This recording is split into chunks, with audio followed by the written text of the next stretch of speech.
Shalom. Dalam kehidupan ini, masalah itu selalu ada. Selama kita hidup, masalah itu ada. Bahkan Paulus mengatakan di akhir zaman akan timbul masa-masa yang lebih sukar, masa-masa yang lebih berat, terutama bagi orang-orang percaya. Jadi ini bukan suatu penyangkalan.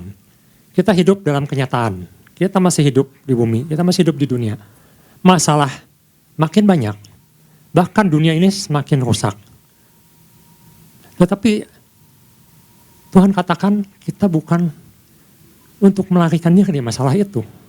Tuhan katakan masalah itu tetap ada, bukan dihapuskan. Tapi yang Tuhan inginkan adalah adanya roh yang kuat. Roh kita yang kuat untuk menghadapinya. Bagaimana kita bisa melakukan sesuatu, bagaimana kita bisa melayani Tuhan dengan roh yang lemah. Mari kita lihat di Mazmur 51 ayat 12 dan 13. Di situ dikatakan Daud pun ketika dia lemah, maka dia bukan melakukan apa yang Tuhan inginkan, bukan apa yang Tuhan mau, tapi apa yang ia mau. Dan itu membawa kehancuran dalam kehidupannya. Mazmur pasal 51 ayat 12. Kita akan baca bersama-sama ayat 12 dan 13. 3, 2, 1. Jadikanlah hatiku tahir, ya Allah, dan perbaharuilah batinku dengan roh yang teguh. Janganlah membawa aku dari hadapanmu, dan janganlah mengambil rohmu yang kudus daripadaku. Ini yang menjadi perenungan, dasar perenungan bagi kita di pagi hari ini yang akan saya bagikan, terutama di ayat yang ke-13. Karena Daud mengatakan, jangan ambil rohmu daripadaku. Nanti kita akan lihat mengapa Daud sampai mengatakan jangan ambil rohmu daripadaku. Nah, sebelum kita masuk ke dalam renungan firman Tuhan, saya ingin sedikit membawa kita mengenal mengapa ada yang namanya roh yang kuat. Ada roh manusia yang lemah, ada roh manusia yang kuat. Kita kembali ke awal penciptaan. Bahwa Tuhan menciptakan manusia, Tuhan Allah menghembuskan nafas pada manusia. Berikan roh Tuhan ke dalam manusia. Jadi roh manusia itu ada roh Tuhannya. Tapi kita tahu, semenjak manusia jatuh dalam dosa, maka manusia itu mati. Nah, ini jadi satu pertanyaan, kok manusia masih hidup? Matinya di mana? Matinya adalah roh Tuhan di dalam manusia. Manusia tidak bisa mengenal Tuhan lagi. Bahkan ketika Tuhan berinisiatif untuk mendekat kembali kepada manusia, manusia menjauh dari Tuhan. Jadi kita perlu tahu bahwa manusia itu yang menjauh dari Tuhan. Manusia tidak tahan melihat kemuliaan Tuhan. Manusia tidak bisa lagi bersekutu dengan Tuhan karena roh Tuhan itu sudah tidak ada dalam dirinya. Dan semenjak itu kita tahu bahwa kehidupan manusia makin terdegradasi, semakin turun. Nilainya semakin rusak. Bahkan ketika Adam dicari Tuhan, Adam, di manakah engkau? Adam bersembunyi, kabur. Padahal sebelumnya Adam ada di situ tiap hari, bersama-sama dengan Tuhan, berjalan bersama Tuhan. Tapi ketika roh Tuhan itu hilang daripada Adam, maka Adam menjauh dari Tuhan. Adam tidak mau lagi bersekutu dengan Tuhan. Takut. Itu yang muncul. Takut. Lari. Nah, ini yang terjadi dengan kehidupan manusia. Ketika masalah itu ada, muncul, maka manusia cenderung untuk lari. Lari dari kenyataan. Lari dari masalah. Manusia mencari sesuatu yang lain. Bisa dengan obat-obatan. Obat-obat terlarang misalnya. Obat tenang. Bisa dengan cara yang lain. Ada yang menyerah dalam kehidupan ini. Takut menghadapi kenyataan. Ada yang bunuh diri. Jadi kita lihat di sini bahwa roh yang lemah itu merusak segala sesuatunya. Dan ketika manusia jatuh dalam dosa, maka rohnya menjadi lemah. Nah, ini puji Tuhan, karena Tuhan mempunyai inisiatif untuk menjadikan roh manusia itu menjadi kuat kembali. Nanti kita akan lihat bahwa ternyata ada dua bagian yang terjadi dalam kehidupan ini. Ketika manusia jatuh dalam dosa, maka di situ manusia mulai mencari kekuatan. mencari, ia ingin rohnya menjadi kuat kembali. Tetapi sayang, yang dicarinya itu sesuatu yang salah. Nanti kita akan lihat, jadi Tuhan nanti akan memilih suatu bangsa untuk mewakili sebagai umat Tuhan di dunia ini. Tapi kita akan lihat sesuatu yang umum dahulu. Sesuatu yang umum adalah kehidupan manusia secara umum, di luar Tuhan. Manusia mulai mencari kekuatan. Banyak yang mencari kekuatan dalam dirinya. Mereka mulai mencari, khususnya kalau di Asia, saya pakai contoh misalnya seperti di India atau di China. Banyak melibatkan roh-roh yang mereka anggap memberikan kekuatan. Mereka bisa melakukan semedi, puasa, untuk mendapatkan apa yang dinamakan dengan cakra atau aura yang kuat. Bisa melakukan yoga atau yang disebut dengan kundalini, membangkitkan kekuatan roh di dalam dirinya. Tapi sangat sayang sekali, Paulus mengatakan bahwa apa yang dilakukan manusia adalah penyembahan berhala. Apa yang dilakukan manusia adalah penyembahan kepada dewa-dewa, kepada setan-setan. Dan itu hanya membawa kerusakan. Mungkin di Asia sama juga. Jepang, China, mencari kekuatan yang kita kenal dengan nama Qi atau Qi. Mengumpulkan energi dari alam semesta supaya manusia semakin kuat, semakin hebat. Dan itu pun sebenarnya sama juga. Paulus katakan itu adalah penyembahan-penyembahan berhala. Nah, kita akan lihat bahwa penyembahan-penyembahan berhala hanya membawa kerusakan, hanya mengikat, hanya membawa turun. Dan seperti yang kita telah ketahui di Kolose 3 dikatakan hanya membawa kepada hawa nafsu, pencabulan, perzinahan, kejahatan. Karena itu kita bisa lihat polanya. Orang yang mencari kekuatan di luar Tuhan tidak akan jauh dari hal-hal seperti itu. Baru ini saya mendapat satu kabar kalau di Korea itu ternyata, Korea Selatan khususnya, ada orang yang memakai kekristenan sebagai topeng dengan mengatakan bahwa ia adalah Mesias. Ia mengaku sebagai Mesias. Ia mengaku bahwa dia adalah inkarnasi Yesus. Tetapi apa yang terjadi di dalamnya setelah dibukakan, boroknya keluar banyak sekali, yang terjadi adalah hal-hal seperti itu. Penyimpangan-penyimpangan seksual, penindasan, keterikatan, itu yang disebut dengan guru-guru palsu. Kita harus akui itu terjadi, dan itu sangat-sangat menyedihkan dengan memakai nama Kristen. Tapi itu guru-guru palsu. Bahkan ada di Amerika seorang guru besar menulis banyak buku, namanya Ravi Zacharias. Setelah meninggal, dibongkarlah kalau dia punya kehidupan yang gelap. Ini sangat menyedihkan ketika seorang memakai seolah-olah rohani, tetapi ternyata yang dibangun adalah kejahatan. Nah, itu yang terjadi di dunia secara umum. Manusia tidak bisa mendapatkan kekuatan roh di luar Tuhan.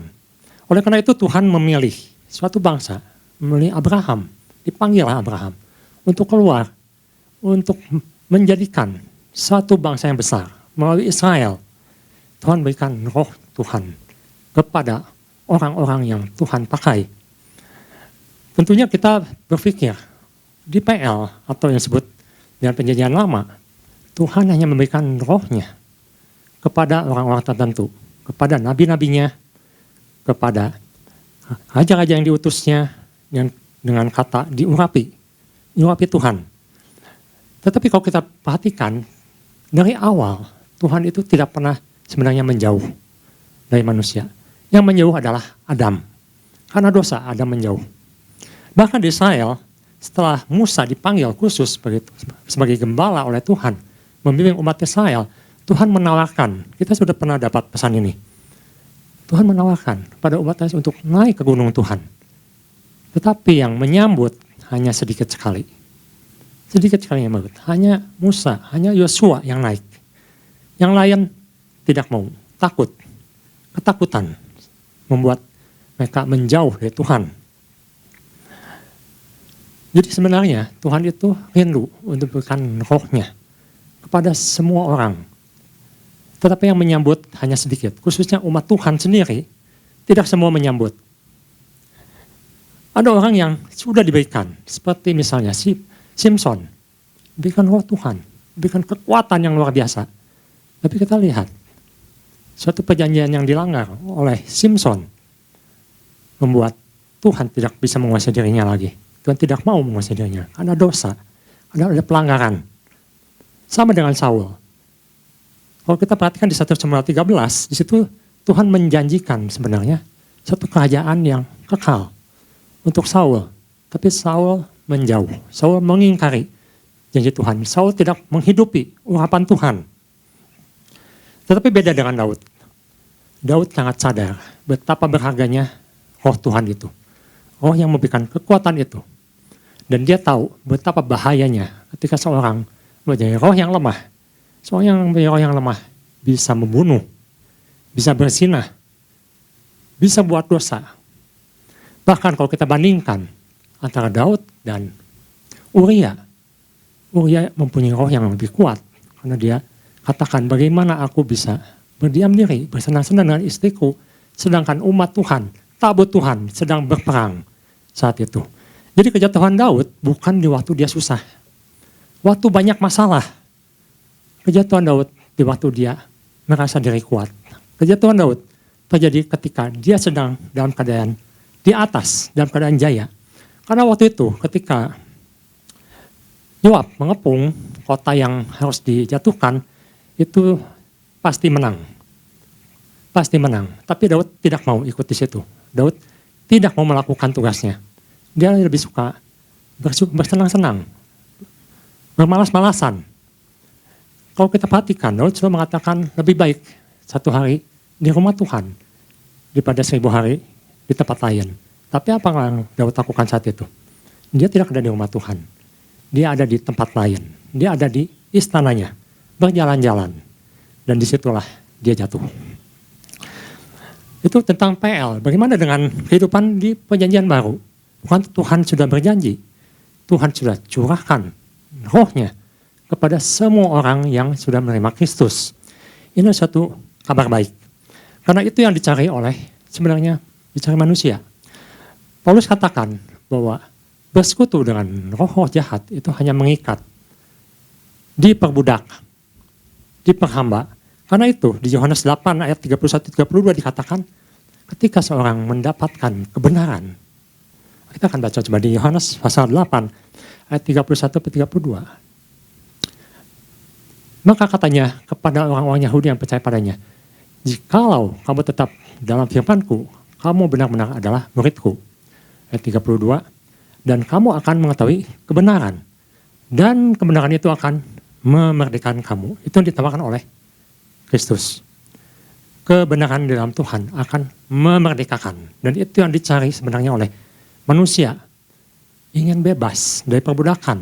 Perbudakan dalam dosa. Perbudakan karena roh Tuhan sudah tidak ada dalam diri manusia. Sehingga yang diperbesar adalah kedagingan, hawa nafsu. Puji syukur, kita sekarang sudah berada dalam kasih karunia Kristus. Tapi ini pun menjadi masalah. Seperti kita lihat di PL, ada orang-orang yang menyambut tawaran untuk bersekutu dengan Tuhan. Seperti misalnya Kaleb. Dikatakan Kaleb punya roh yang berbeda. 12 pengintai, hanya 2 orang yang punya roh yang berbeda. Roh yang mau bersatu dengan roh Tuhan. Yang tahu kehendak Tuhan. Sedangkan yang ke-10, mereka menjauh dari Tuhan. Mereka tidak percaya akan janji Tuhan. Jadi kita bisa lihat bahwa sedikit orang yang menyambut tawaran Tuhan ini. Hanya Kaleb, hanya Yosua yang menyambut saat itu. Bagaimana dengan kita sekarang?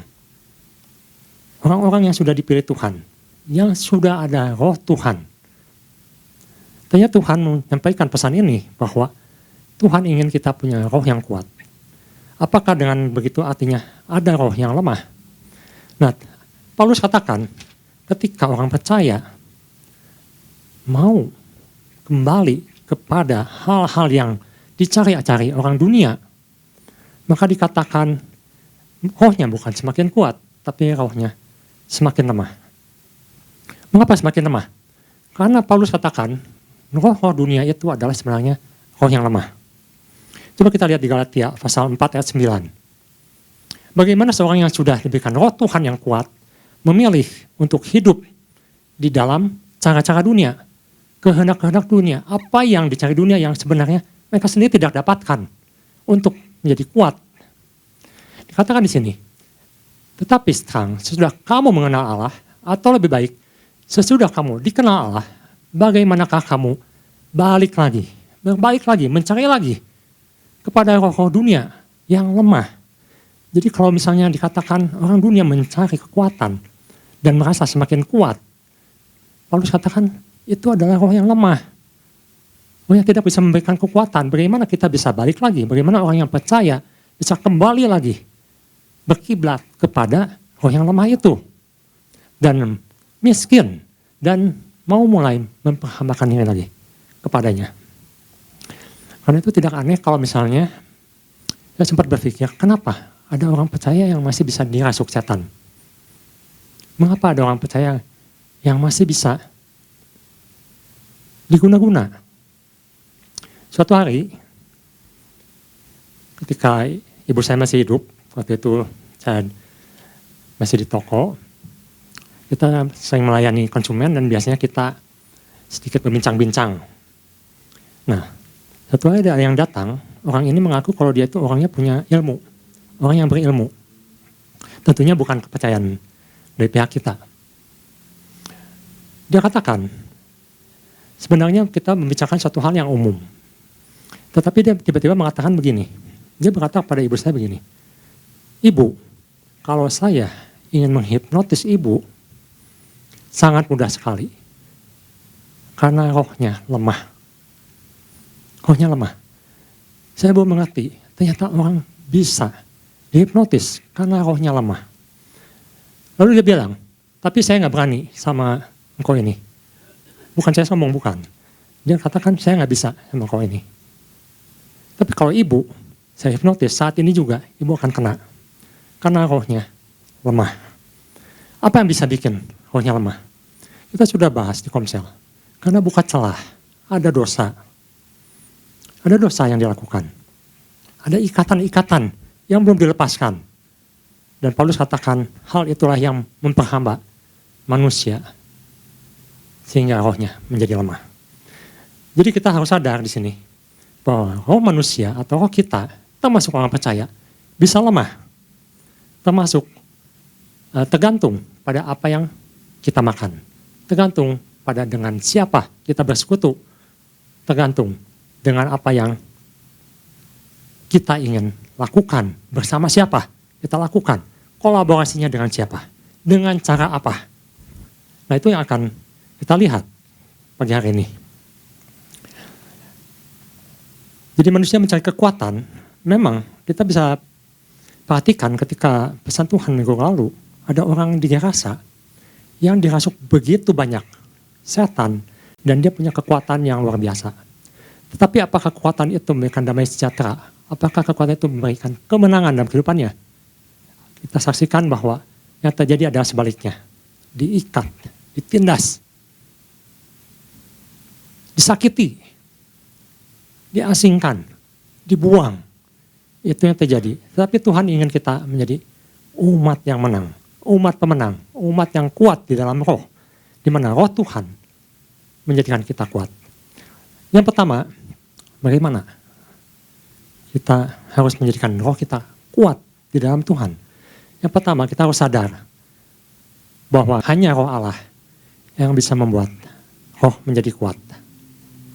1 Timotius 6 ayat 11, nanti kita lihat nanti Galatia. 1 Timotius 6 ayat 11. Bagaimana orang percaya bisa membangun rohnya menjadi kuat? Jadi yang dikatakan di sini tentang roh manusia.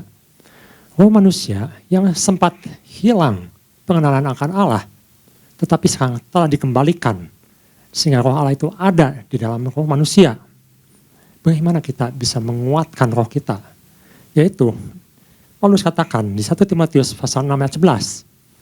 Tetapi engkau, hai manusia Allah. Menariknya nih. Kau, manusia Allah. Mengapa disebut manusia Allah? Manusia Allah adalah manusia yang sudah mempunyai roh Allah. Dengan kata lain, hai kamu, orang percaya, hai kamu yang sudah di dalam Kristus, jauhilah semuanya. Nanti kita bisa, ibu tertarik bisa baca, jauhilah apa? Yang di atas, keinginan-keinginan duniawi, perseteruan, penceriaan, macam-macam hal yang berhubungan dengan, ini dikatakan duniawi. Tetapi di sini katakan, kejarlah keadilan, kejarlah ibadah, kesetiaan, kasih, kesabaran, dan kelemah lembutan.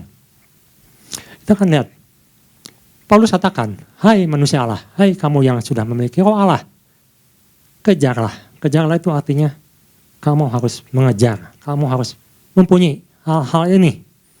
Bukan hal-hal yang duniawi, hal-hal yang lemah itu, yang merusak itu, yang memperhamba itu. Keadilan. Keadilan artinya adalah dengan kata lain kebenaran. Jangan hidup sembarangan. Jangan hidup dengan kebohongan. Bohong, menyangkal apa yang terjadi. Bohong, tidak mengakui dosa yang sedang dilakukan. Tapi di sini kebenaran adalah tentang hal menghadapi sesuatu dengan Tuhan. Jadi diri sendiri, jangan jadi orang lain. Jangan ingin seperti kata orang lain. Jangan jadi seperti orang lain. Jadi diri sendiri. Keadilan, kebenaran, ibadah. Ibadah ini tentunya berhubungan dengan suatu hal yang rohani. Banyak orang sekarang mengatakan, saya perlu healing. Ini sempat dibahas juga oleh hamba Tuhan yang pernah berkhotbah di gereja kita. Ini bukan healing. Healing itu berhubungan dengan ibadah. Kalau orang mengatakan saya perlu healing, dia maksudkan dia perlu berlibur. Dia perlu tamasya. Dia perlu mengalihkan sementara waktu, beristirahat. Mungkin bersama keluarganya, mungkin bersama temannya. Tapi itu bukan healing. Itu namanya menyegarkan pikiran, menyegarkan jiwa. Ketika seorang menyegarkan atau berlibur, apakah masalah itu selesai? Masalah itu tetap ada. Dia hanya menyingkir sementara waktu. Refreshing istilahnya. Itu bukan healing. Tetapi ibadah itu adalah healing. Ibadah itu membuat sesuatu menjadi baik. Mengapa? Karena di situ melibatkan spirit atau roh kita dengan roh Tuhan. Itu namanya healing. Roh Tuhan akan menyembuhkan. Roh Tuhan menyembuhkan hati yang hancur. Roh Tuhan menyembuhkan hati yang rusak. Jadi ibadah ini berhubungan dengan healing. Bukan pengertian dalam arti healing tamasya. Di mana ibadah ini menyangkut tentang suatu pujian. Pujian pada Tuhan. Suatu penyembahan. Penyembahan pada Tuhan. Dengar firman Tuhan. Lakukan firman. Lakukan pelayanan. Itu adalah yang berhubungan dengan ibadah. Dan ini berhubungan dengan healing. Yang ketiga adalah kasih. Kasih berhubungan dengan pengampunan. Kepahitan. Dibuang. Semua yang mengikat, yang membuat kita tidak bisa bersekutu dengan Tuhan, buang. Karena nanti kita akan lihat lebih jauh tentang kasih ini. Kesabaran. Kesabaran berhubungan dengan masalah yang kita sedang hadapi saat ini. Masalah semakin banyak. Sekarang kita baru mendengar di Amerika, 2 hari yang lalu baru saya dengar satu bank yang kolaps, bank besar. Sekarang sudah 5 katanya. Calon-calon yang sekarang sudah 2, katanya 3 calon lagi. 5 bank besar yang akan, atau sudah mungkin ya, sudah kolaps. Sudah kolaps. Dan ini membuat beberapa negara menjadi takut. Takut merambat. Takut kena imbasnya. Tetapi orang di dalam Tuhan harus punya kesabaran. Kesabaran artinya apa? Kesabaran adalah tetap harus melakukan apa yang dia harus lakukan. Misal, ketika seorang mempunyai sesuatu yang harus dia bayar, tapi dia tidak mampu, dia harus tetap bayar. Dengan cara bagaimana? Berjalan bersama Tuhan. Saya sendiri mengalami, berjalan bersama Tuhan. Tapi Tuhan saya tidak kuat, saya tidak mampu, saya tidak bisa. Nah yang disebut roh yang kuat adalah ketika kita tetap berjalan menghadapi masalah itu bersama Tuhan. Itu yang harus dilakukan, bukan menghindar. Ikuti waktunya Tuhan. Berjalan bersama Tuhan. Hadapi masalah itu. Hadapi orang-orang yang mungkin membawa kesulitan dalam hidup kita. Itu yang nama dengan bersabar. Ikuti bersama Tuhan. Kelembutan. Kelembutan adalah berhubungan dengan roh. Roh yang kuat adalah roh yang mau dipimpin. Seperti roh Musa. Dikatakan Musa mempunyai roh yang lemah lembut. Bukan artinya Musa itu kewanita-wanitaan. Bukan itu maksudnya. Roh yang lembut adalah roh yang mau diajar. Roh yang mau dibimbing. Galatia 5 ayat 24 sampai 25. Kita akan lihat. Galatia pasal 5 ayat 24 sampai 25. Barang siapa menjadi milik Kristus, ia telah menyalibkan daging dengan segala hawa nafsu dan keinginannya. Kita ulang ya. Galatia pasal 5 ayat 24. Barang siapa menjadi milik Kristus, Yesus sudah menjadi orang percaya, sudah menjadi milik Kristus, ia telah menyalibkan daging dengan segala hawa nafsu dan keinginannya. Dikatakan yang sudah dalam Kristus, dia seharusnya sudah menyalibkan daging.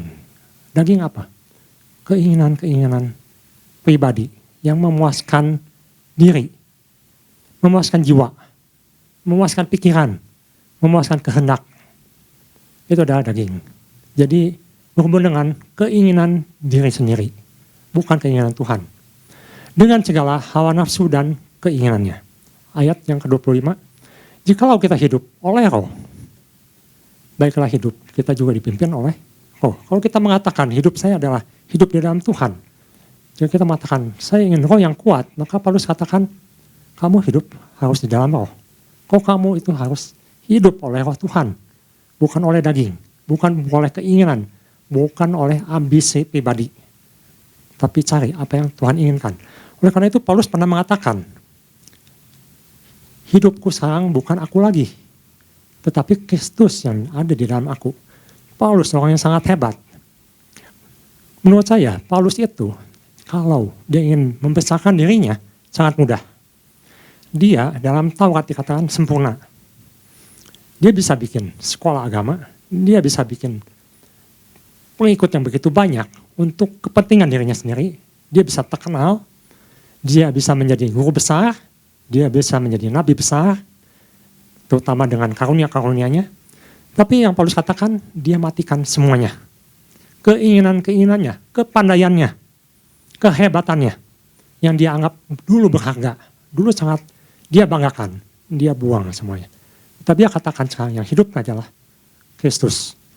Yang hidup adalah Kristus, bukan Paulus yang dulu, bukan Saulus yang dulu, tapi adalah Kristus. Itu yang Paulus katakan, dan ini menurut saya adalah itu yang harus kita lakukan. Ketika kita masih membesarkan diri kita, kedagingan kita, pribadi kita, berarti kita masih mengikut dengan cara-cara dunia, roh-roh yang lemah itu. Jadi pertama, kita harus sadar bahwa hanya roh Allah yang bisa membuat roh menjadi kuat. Di luar itu hanya membuat kerusakan, hanya membuat ke bawah, hanya membuat roh menjadi lemah. Yang kedua, kita harus sadar bahwa Tuhan tidak memberikan roh yang lemah. 2 Timotius pasal 1 ayat 7. 2 Timotius pasal 1 ayat 7. Sebab Allah memberikan pada kita bukan roh ketakutan.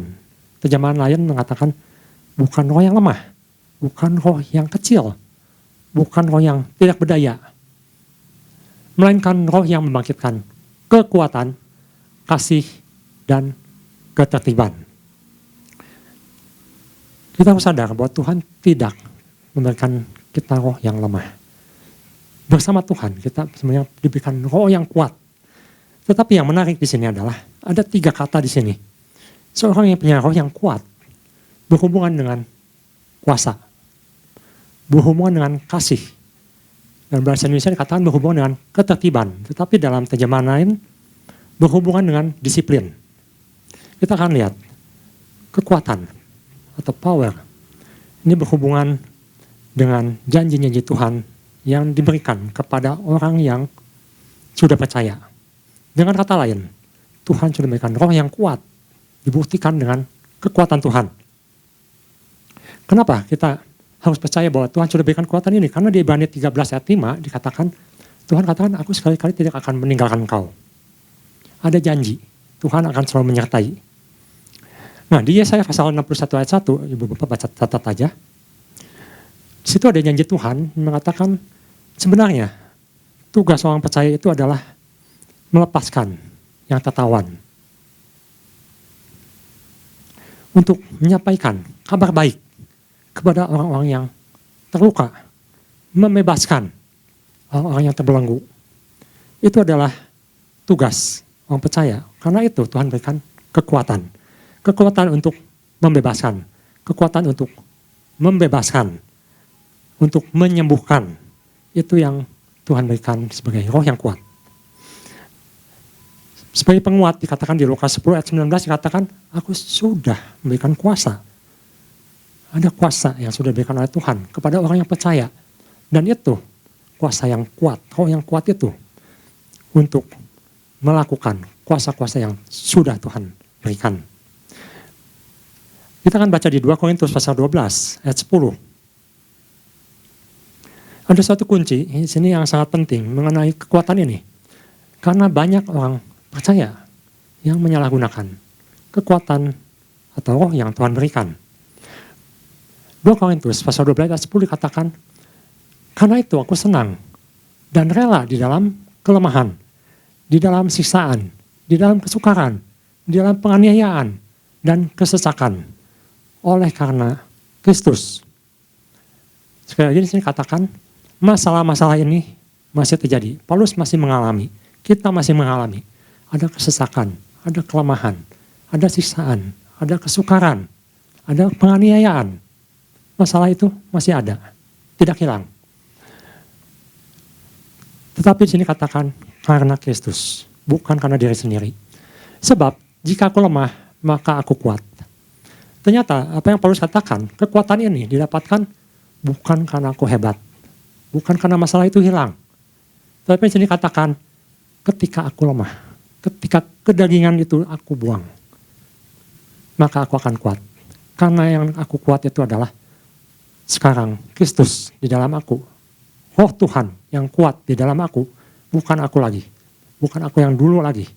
Bukan aku yang di dalam dosa lagi. Karena itu Paulus katakan, aku lemah. Aku banyak masalah. Aku mengalami penganiayaan. Aku ada kesukaran. Tetapi di dalam Kristus, aku kuat. Ini yang boleh menjadi kekuatan untuk kita semua. Kalau kita lemah, kalau kita tidak berdaya, kalau kita banyak mengalami masalah, tidak usah takut. Karena Paulus katakan dia pun banyak ketakutan. Dia pun banyak penderitaan. Dia pun banyak mengalami penganiayaan. Tetapi bersama Kristus dia kuat. Semakin bersama Kristus, semakin kuat. Yang kedua adalah tentang kasih. Kasih ini menarik karena ternyata kasih ini memberikan kekuatan pada orang percaya. 1 Yohanes pasal 4 ayat 18 dikatakan di situ, di dalam kasih tidak ada ketakutan. Terjemahan mengatakan kasih yang sempurna, kasih Allah menghilangkan ketakutan. Bukankah kita kadang-kadang hidup dalam ketakutan, hidup dalam kekhawatiran dan menghadapi masalah, dalam menghadapi masa depan, dalam menghadapi sesama, dalam keluarga, dalam pekerjaan. Kita banyak kekhawatiran, kita banyak ketakutan. Tapi Tuhan katakan, kasih Tuhan adalah sempurna dan kasih itu membuang semua ketakutan itu. 1 Yohanes pasal 4 ayat 18. Karena itu di Ibrani pasal 12 ayat 15 dikatakan, bagaimana kita bisa punya kasih, bisa kuat di dalam Tuhan.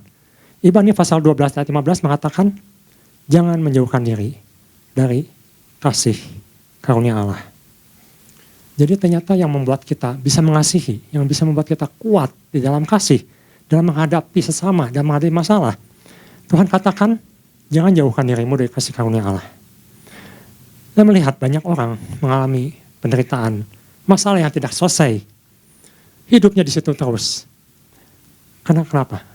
Karena dia tidak hidup di dalam kasih. Ketika kita tidak hidup dalam kasih, maka roh kita menjadi lemah. Bagaimana kita bisa mengasihi orang lain kalau kita tidak mendapatkan kasih Tuhan? Bagaimana kalau kita tidak mau hidup dalam kasih Tuhan? Kita tidak akan mungkin bisa mengasihi orang lain. Karena di 1 Korintus 13 ayat 4 dikatakan kasih itu tidak sombong. Kasih itu mengasihi, mengampuni. Kasih itu sabar. Dikatakan karena kasih, orang itu bisa terbebas, bisa menang dalam kehidupannya. Jadi yang kedua ini adalah tentang kasih. Tadi ada kekuatan, power, kasih. Dan yang ketiga adalah tentang disiplin. Disiplin ini menyangkut tentang pikiran yang sadar, pikiran yang sehat. Atau kalau kita dulu pernah mendapat pesan tentang sound mind, pikiran yang benar, pikirannya sesuai dengan firman Tuhan. Karena di sini disiplin ini menyangkut bagaimana kita bertindak, mengambil satu keputusan yang tepat, bisa membedakan mana yang benar, mana yang salah, mana yang kehendak Tuhan, mana yang bukan kehendak Tuhan. Di Mazmur pasal 51 ayat 14, kalau ibu bapak sempat baca versi NET atau New English Translation, di situ sangat bagus sekali dikatakan ada satu keinginan dari Daud ketika dia ingin dipulihkan oleh Tuhan. Dia katakan, Tuhan berikan aku keinginan untuk mentaati firman-Mu. Atau dalam bahasa ini sebutnya desire, to obey. Suatu kehausan untuk bisa melakukan firman Tuhan. Dan itu memerlukan satu kedisiplinan. Karena kata disiplin ini memakai kata sophronismus, atau sesuatu yang berhubungan dengan terus membangun roh kita bersama Tuhan. Ada satu artikel yang mengatakan bagaimana cara kita membangun bersama Tuhan, bagaimana kita bisa menghilangkan ketakutan dalam hidup kita. Dinyatakan di situ salah satunya adalah ibadah. Sama seperti yang Paulus katakan, ibadah. Yang kedua, dengan berbahasa roh. 1 Korintus 14 ayat 4. Kita akan lihat. 1 Korintus pasal 14 ayat 4. Ternyata ini merupakan satu disiplin. Seperti yang Bu Muti sampaikan di 2 pengungkapan. Berbahasa roh. Itu akan membangun roh kita. 1 Korintus 14 ayat 4. Di sini, Paulus katakan ada dua hal tentang membangun roh yang kuat. Yang pertama adalah tentang berbahasa roh. Siapa yang berkata-kata dengan berbahasa roh, ia membangun dirinya sendiri. Tetapi siapa yang bernubuat, ia membangun jemaat. Ada dua yang Paulus katakan di sini. Yang pertama, sebelum membangun jemaat, kita harus membangun diri sendiri. Membangun roh kita dengan berbahasa roh. Berbahasa roh ada berkata-kata pada Tuhan. Dalam satu bahasa yang hanya bisa berarti dengan manusia dengan Tuhan. Ada orang yang dikasih karunia untuk menafsirkan bahasa roh. Tetapi bahasa roh adalah untuk membangun diri sendiri. Tetapi orang yang sudah bisa membangun diri sendiri, Paulus katakan, dia harus bernubuat. Bernubuat adalah membangun roh orang lain, membangun roh jemaat. Jadi di sini disiplin ini menyangkut tentang membangun roh. Membangun roh diri sendiri dan membangun roh jemaat. Dan bagaimana dengan cara membangun roh diri sendiri adalah dengan yang tadi katakan, jangan menjauhkan dari kasih karunia Tuhan. Beribadah, itu yang memberikan kekuatan. Baik, dua hal ini yang saya bagikan. Jadi intinya adalah, kita tidak bisa mengatakan, oh saya kuat, kalau kita tidak berhubungan dengan roh Allah. Tidak mungkin. Kalau kita menjauh dari kasih karunia Allah, menjauh dari roh Allah, artinya kita sedang mendekat dengan roh dunia, atau yang disebut roh miskin itu.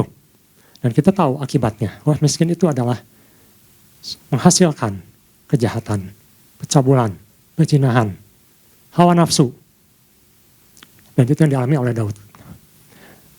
Tetapi kita harus sadar bahwa hanya roh Tuhan yang memiliki kekuatan. Dan yang kedua, kita harus sadar bahwa Tuhan punya satu tujuan untuk kita. Bukan roh ketakutan, bukan roh yang kecil, tapi roh yang besar. untuk bisa mendapatkan kekuatan, kasih, dan disiplin. Itu yang bisa saya bagikan, ya Tuhan Yesus berikan kita mau kekuatannya. Amin.